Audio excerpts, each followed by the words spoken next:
Phương biết là máy bay rất to và đẹp đúng không? Bên Anh nào?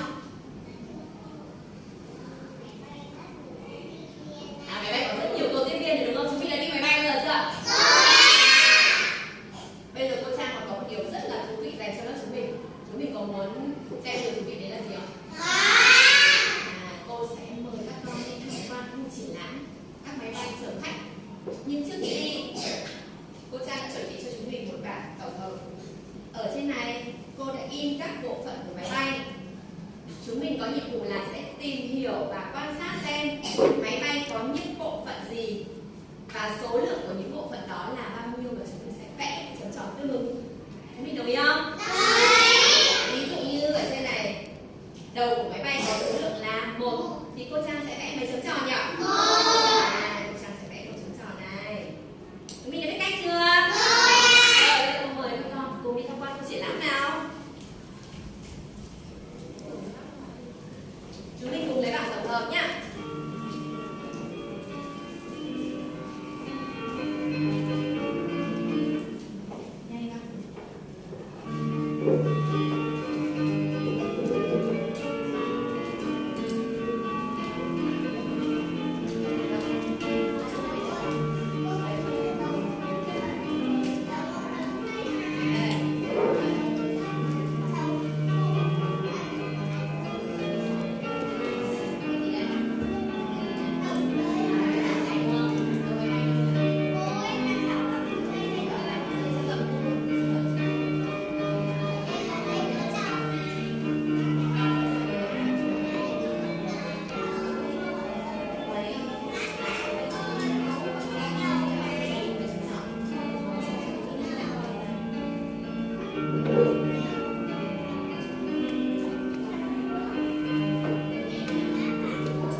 Vừa đi tham quan khu triển lãm máy bay chở khách đúng không? Chúng mình cùng nhìn lên trên này nhé.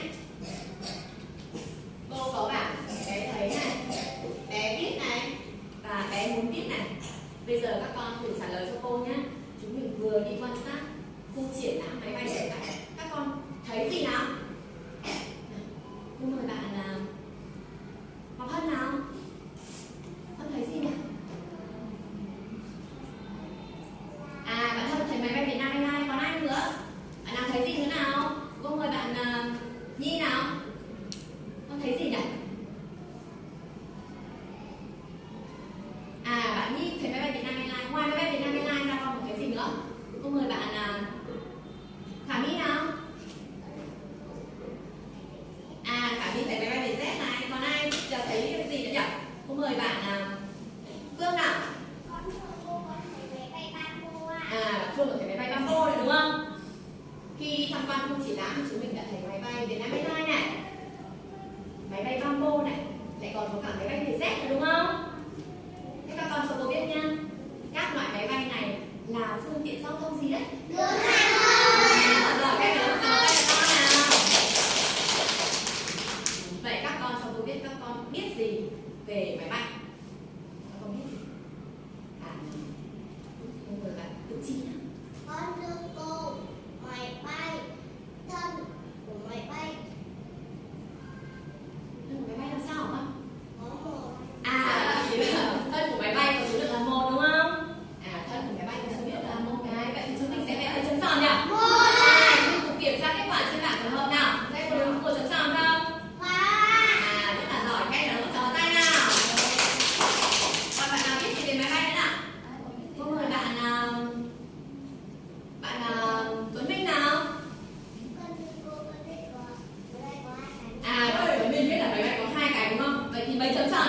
hệ thống nhỉ?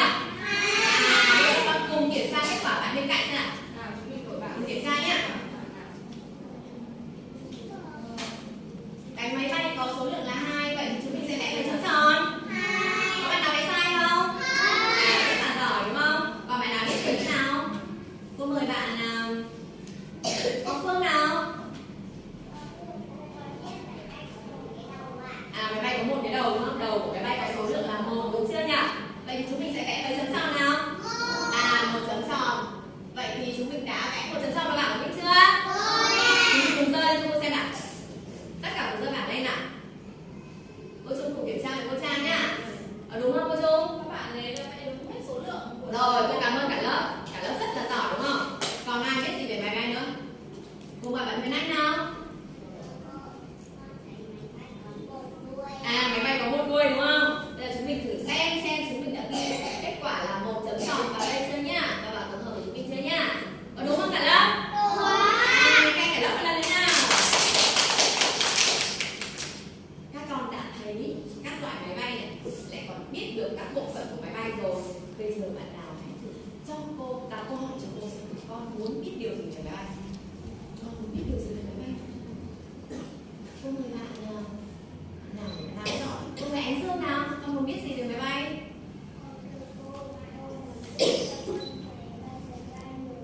Bạn Ánh Dương hỏi là trong thân của máy bay dành cho ai ngồi đúng không? Cô cảm ơn Ánh Dương. Cô mời Ánh Dương ngồi xuống nào. Nào còn ai có câu hỏi hỏi cho cô Trang nữa nào.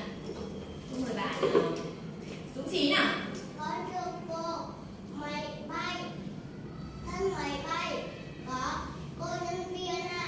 Bạn Trí hỏi là có đúng là có cô tiếp viên trong thân máy bay không đúng không? Rồi, bây giờ cô sẽ để câu hỏi của hai bạn lên đây nhá. Một bạn thì hỏi là trong thân của máy bay thì dành cho ai ngồi này. Một bạn thì hỏi là cô tiếp viên có ở trong thân của máy bay không đúng không? Còn câu hỏi nào nữa nào? Bạn nào muốn biết nữa nào? Cô mời bạn Tuấn Minh giúp cô được không? Trả lời nào con đứng lên nào.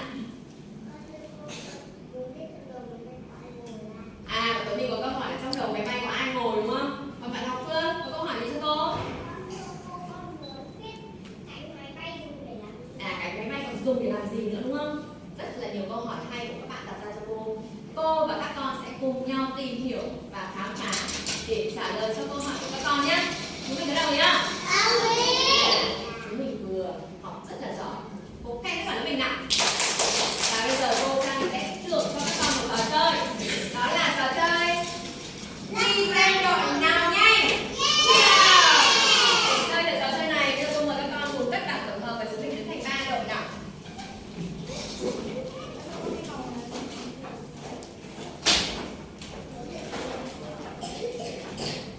Các con sẽ thành 3 đội cho cô nhá.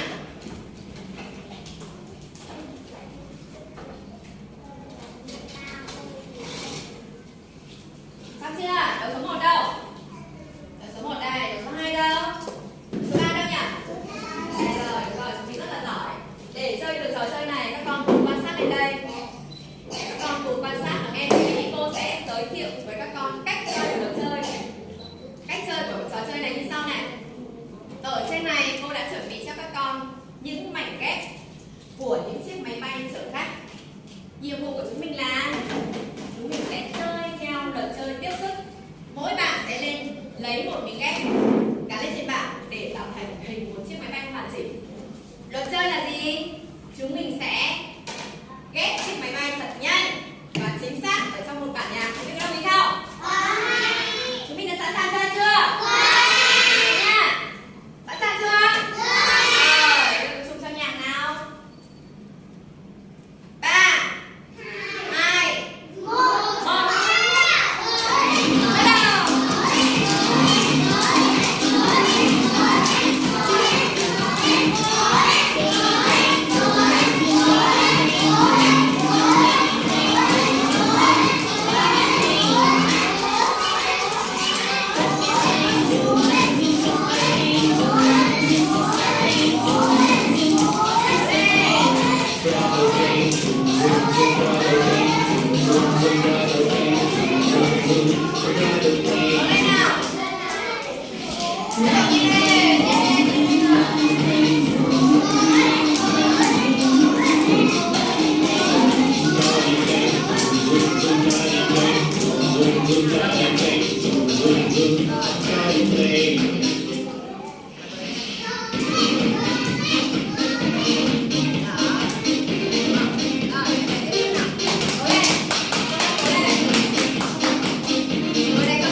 ơi, đội của Huyền Anh hôm nay là hơi trục trặc một chút là vì cái đầu của máy bay hơi bong ra nhưng bạn vẫn gắn đúng vị trí đúng không? Đúng rồi. Rồi, đội của Huyền Anh rất là nhanh. Khen của đội Huyền Anh một tràng tay nào. Hai đội kia cũng gắn rất là đúng rồi này. Chính xác chưa Trung? Có bạn nào làm sai không? Vậy là đã có 3 chiếc máy bay chở khách đúng không? Một khen cả 3 đội rất to nào. Trong trò chơi này cả 3 đội đều rất là giỏi. Máy bay thử nhá. Máy bay này mình sẽ rồi bây giờ mời các con cùng nhìn máy bay của đội mình này.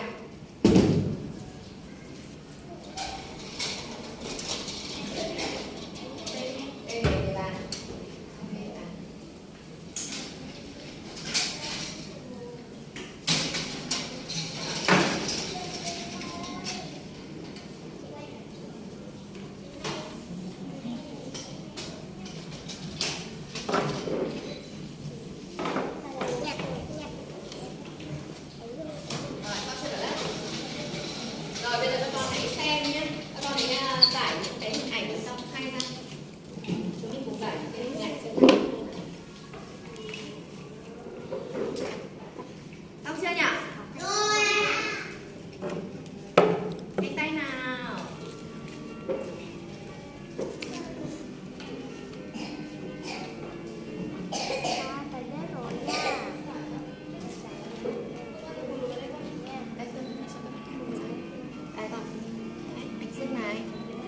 Trí này. Xong chưa nhỉ các bạn ơi? Bây giờ chúng mình thử quan sát nha. Quan sát thật kỹ cho cô xem trên bàn của chúng mình có những hình ảnh gì nào. Nào các con trả lời với cô nào. Trên bàn của chúng mình có hình ảnh gì đấy? Gì nào? Quang này hay lý. Quang này hay lý. Đúng rồi. Cửa thoát hiểm. Còn chú phi công này gì nữa nào? Bảng điều khiển. Bảng điều khiển nữa đúng không? Còn có cánh buồm, Còn còn có gì? hành khách. Còn có cả hành khách đúng không? Rất là nhiều hình ảnh. Ghế ngồi đúng không? Bây giờ các con giỏi cho cô biết này. Trên phần đầu của máy bay. Trên phần đầu của máy bay có gì? Phần đầu của máy bay có gì nào? Tuấn là bạn Dũng Trí nào? Con đưa cô. Phần đầu của máy bay có gì nhỉ? Của máy bay có chú phi công hoặc bảng điều khiển ạ. Đúng không cả lớp? Đúng Vậy thì chúng mình thử lấy hình ảnh của chú phi công và bảng điều khiển chúng mình lắp ghép lên phần đầu của máy bay nào.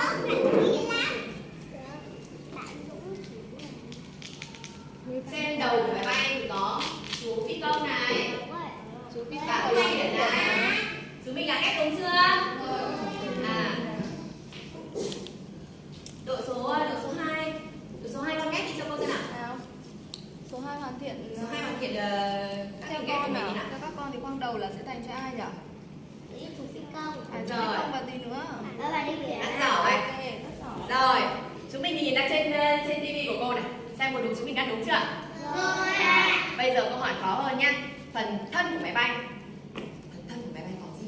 Có những gì nào? Cô mời bạn nào. Kim Long nào? Phần thân của máy bay thì có những gì? Con cô. Trong phần thân của máy bay có cửa thoát hiểm này, còn có gì nữa nào? Cô lúc nào? Không để hành lý nữa này. Còn gì nữa không? Phương nào? Còn có cả hành khách này đúng không? Anh Phương nào? Còn có ô cửa sổ. Anh Phương còn thấy còn có gì nữa nhỉ? Còn có cả ghế ngồi này đúng không? Còn có hành khách đúng không? Bây giờ các con tìm những hình ảnh. Đúng rồi, còn có khăn để đồ nữa đúng không? Các con hãy tìm những hình ảnh chúng mình thấy ở trong khoang hành khách thì chúng mình sẽ lắp ghép vào phần khoang hành khách cho cô nha.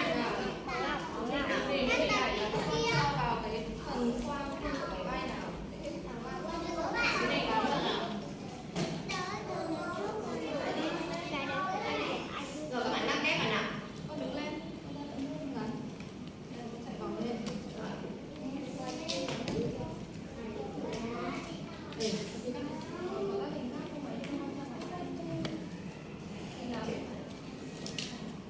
Đã đợi xong chưa?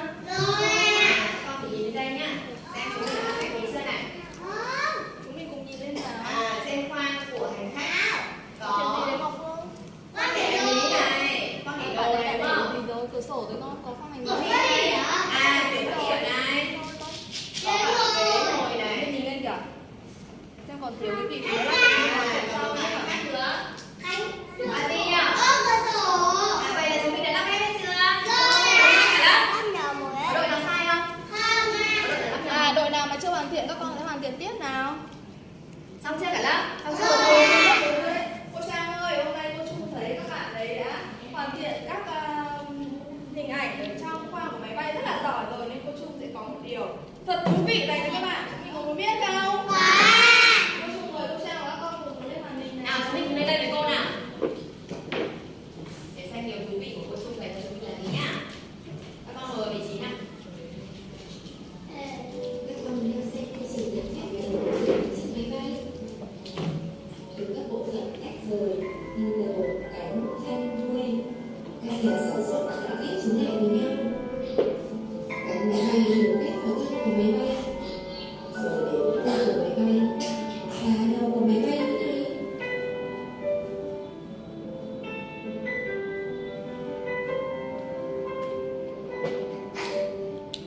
Vậy là chiếc máy bay đã được lắp ghép xong rồi.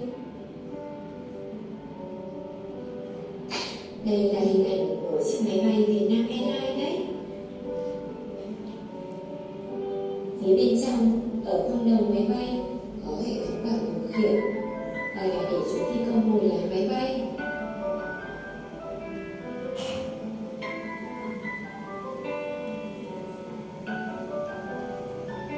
Tiếp theo là thân máy bay có chứa rất nhiều ghế để hành khách ngồi.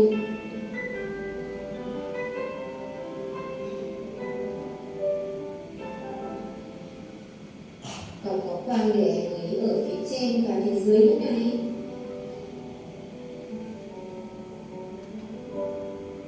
Trên máy bay còn có rất nhiều ô cửa sổ và cửa thoát hiểm nữa.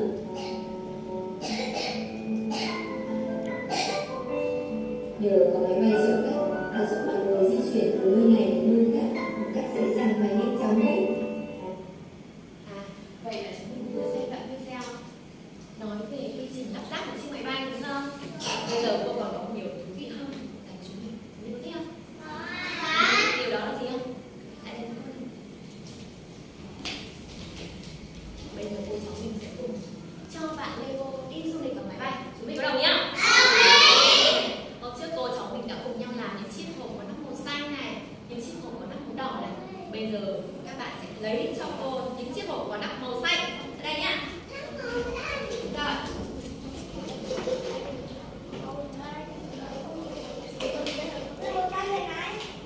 Học chưa? Rồi, con lại đây với cô nào. Con với cô cháu nào. Bây giờ nhá, chúng mình phải quan sát xem trong chiếc hộp có nắp màu xanh là đấy. Bạn Lego của chúng mình hàng ngày chúng mình chơi đúng không? Bây giờ chúng mình cùng tưởng tượng nha. Chúng mình cùng tưởng tượng những chiếc hộp có nắp màu xanh là máy bay và bạn Lego sẽ là hành khách đi máy bay. Bây giờ cô cháu mình sẽ cùng cho bạn Lego đi máy bay nhá. Nào chuẩn bị này. Nào máy bay chuẩn bị cất cánh nhá.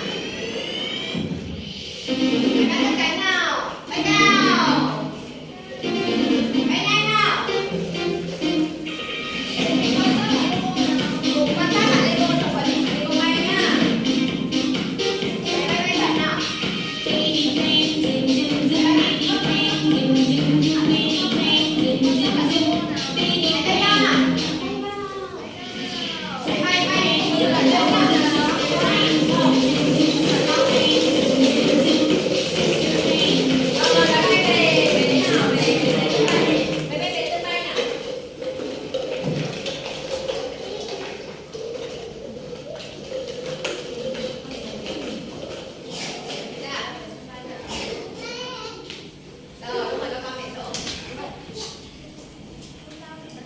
Vừa rồi chúng mình vừa cho bạn Lego đi máy bay bằng màu xanh đúng không? Thế các con quan sát thấy điều gì xảy ra?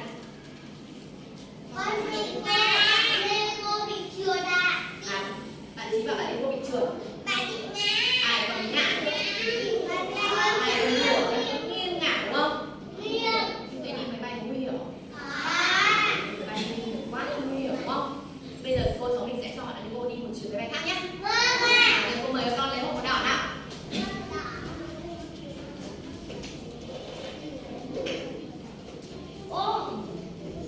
Nhanh nào.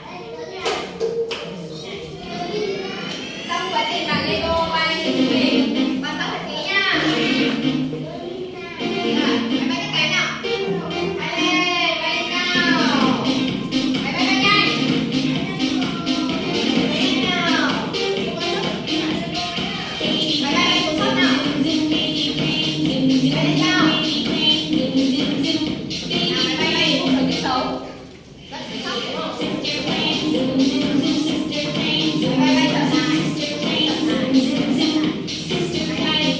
sân bay, đến sân bay.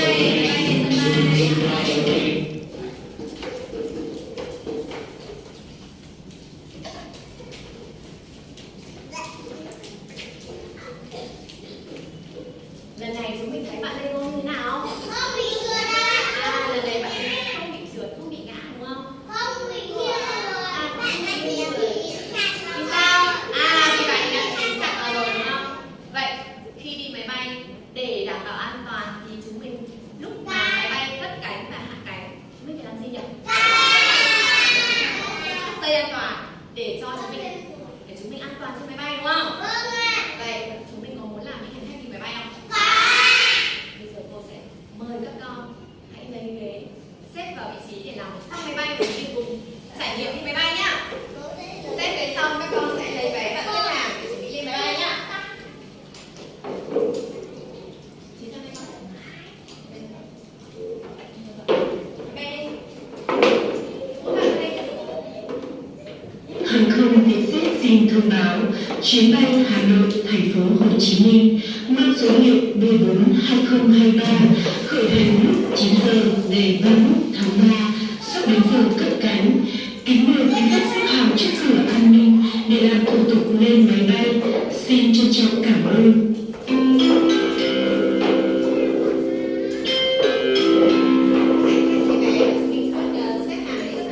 Hãng hàng không Vietjet xin thông báo chuyến bay Hà Nội thành phố Hồ Chí Minh mang số hiệu B42023 khởi hành lúc 9 giờ ngày 31 tháng 3 sắp đến giờ cất cánh.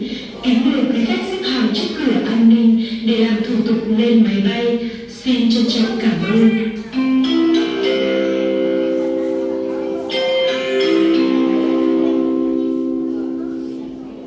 Hãng hàng không Vietjet xin thông báo chuyến bay Hà Nội thành phố Hồ Chí Minh mang số hiệu B42023 khởi hành lúc 9 giờ ngày 31 tháng 3 sắp đến giờ cất cánh. Kính mời quý khách xếp hàng trước cửa an ninh để làm thủ tục lên máy bay. Xin trân trọng cảm ơn.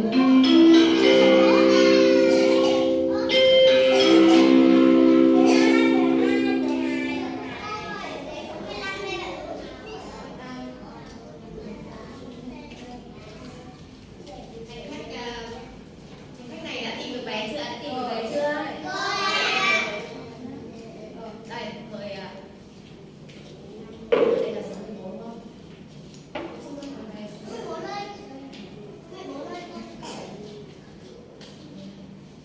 Vậy là vé số 5 của hành khách số 5 đang bị sót lại đúng không?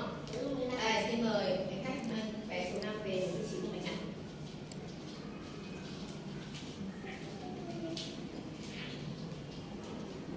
Xin kính chào quý khách.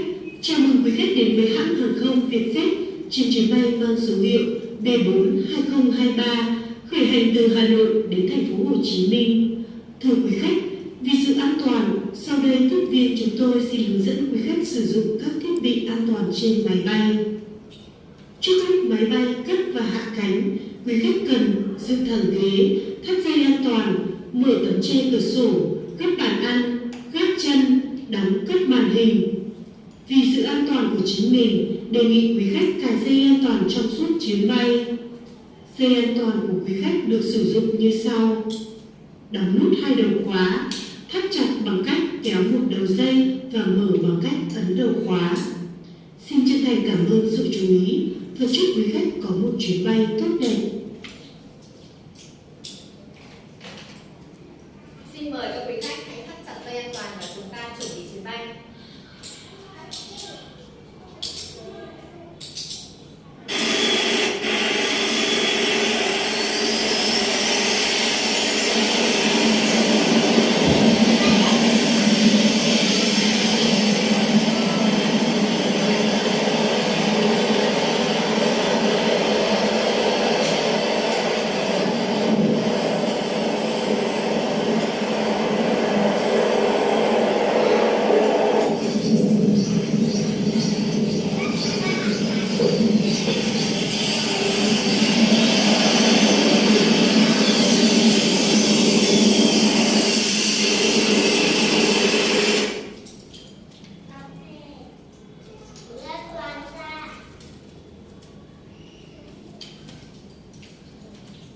Kính chào quý khách.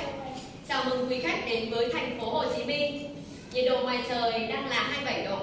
Xin quý khách hãy kiểm tra hành lý trước khi rời khỏi máy bay. Chúng tôi xin thay mặt hãng hàng không Vietjet và phi hành đoàn cảm ơn quý khách đã đồng hành chúng tôi trong suốt chuyến bay. Xin cảm ơn và hẹn gặp lại. Tiết học của chúng ta đến đây là hết rồi. Bây